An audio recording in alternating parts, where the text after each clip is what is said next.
Baik, Assalamualaikum warahmatullahi wabarakatuh. Perkenalkan, nama saya Muhammad Fauzal Hidayat, NIM saya 20.18314. Saya dari kelas A. Di sini saya akan mengerjakan tugas 3. Yang pertama, soalnya UIT memiliki pokok masalah yang diatur, sebutkan. Yang pertama, menyebarkan video asusila. Yang kedua, judi online. Yang ketiga, pencemaran nama baik. Yang keempat, pemerasan dan pengancaman. Yang kelima, berita bohong. Yang keenam, ujaran kebencian. Yang ketujuh, teror online. Nomor 2, UIT apa saja yang terkait dalam bidang IT, sebutkan dan jelaskan.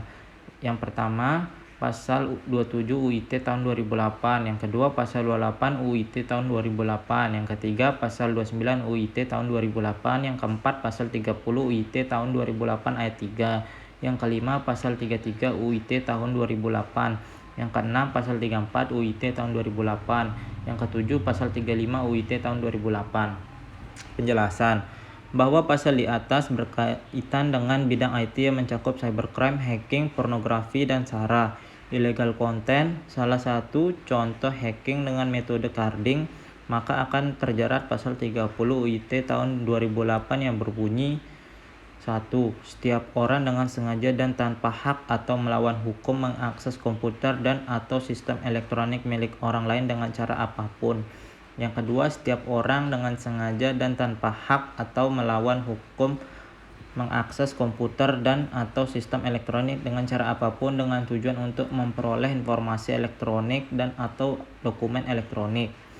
Yang ketiga, setiap orang dengan sengaja dan tanpa hak melawan hukum mengakses komputer dan atau sistem elektronik dengan cara apapun dengan melanggar, menerobos, melampaui atau menjebol sistem pengamanan atau cracking, hacking, illegal access. Yang ketiga, pelanggaran dalam kegiatan sosial media elektronik sangat banyak. Jelaskan jenis-jenis pelanggaran dalam kaitannya penggunaan media sosial. Yang pertama, menyebarkan berita hoaks. Pelanggaran etika yang pertama adalah menyebarkan berita hoaks. Berita hoaks adalah berita kebohongan.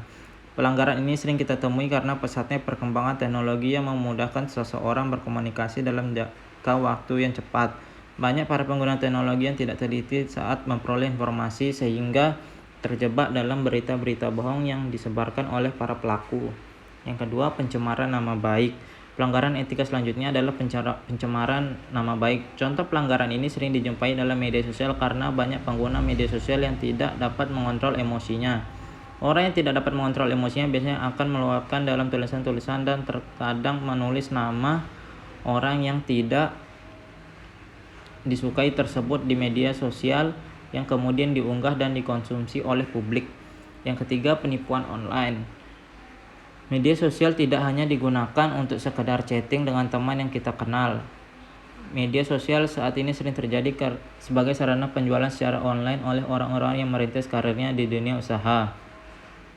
Namun ada penjual yang melanggar aturan baik dari segi penjualan maupun melanggar etika dalam media sosial seperti menipu konsumen dengan iming-iming produk yang berkualitas tetapi tidak sesuai dengan realitas.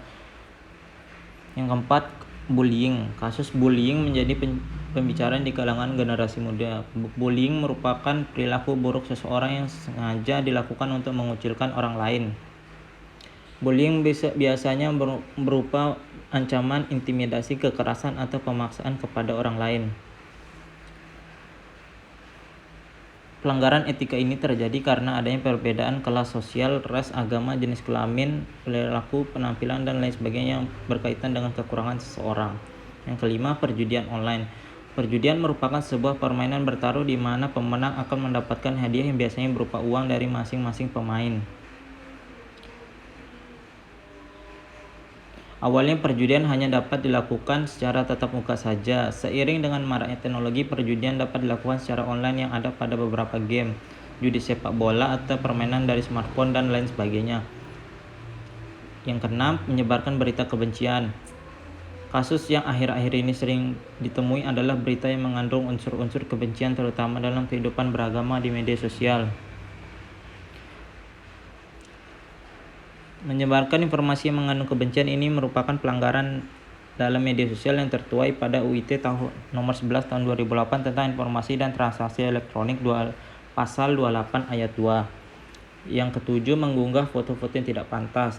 Pelanggaran etika Pelanggaran etika berikutnya adalah mengunggah foto-foto yang tidak pantas ke media sosial dengan tujuan untuk dikonsumsi oleh publik. Foto-foto yang tidak pantas berupa foto yang berhubungan dengan pornografi, foto yang tidak manusiawi seperti mengunggahnya foto kecelakaan bom, kecelakaan kendaraan, korban perang, dan lain sebagainya. Yang ke-8, pembajakan. Pembajakan merupakan kegiatan merebut atau merampas suatu barang yang bukan haknya. Pembajakan dalam dunia maya seperti pembajakan hak cipta pada film atau lagu, pembajakan kata-kata, pembajakan akun media sosial, dan lain sebagainya. Pelanggaran etika pembajakan akun, khususnya akun media sosial ini bertujuan untuk mencuri identitas pemilik akun yang kemudian disalahgunakan demi kepentingan pribadi. Yang ke-9, spam.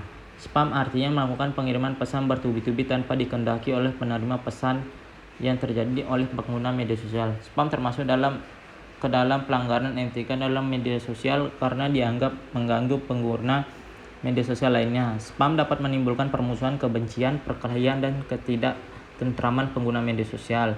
Yang ke-10, privacy violence atau lebih dikenal dengan menyebarkan privasi orang lain kepada publik tanpa diketahui oleh pemiliknya. Misalnya, penyebaran foto pribadi, video pribadi, merekam kehidupan seseorang tanpa seizin yang bersangkutan, dan hal-hal privasi lainnya.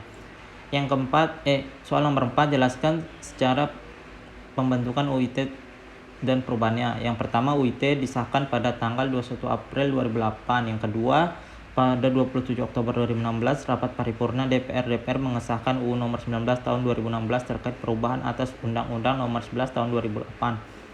Yang ketiga, pasal yang diubah adalah pasal 27 ayat 1 dan 3, pasal 28 ayat 2, dan pasal 31 ayat 3.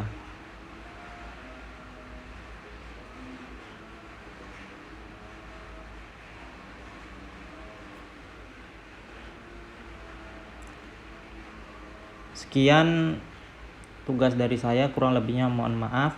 Assalamualaikum warahmatullahi wabarakatuh.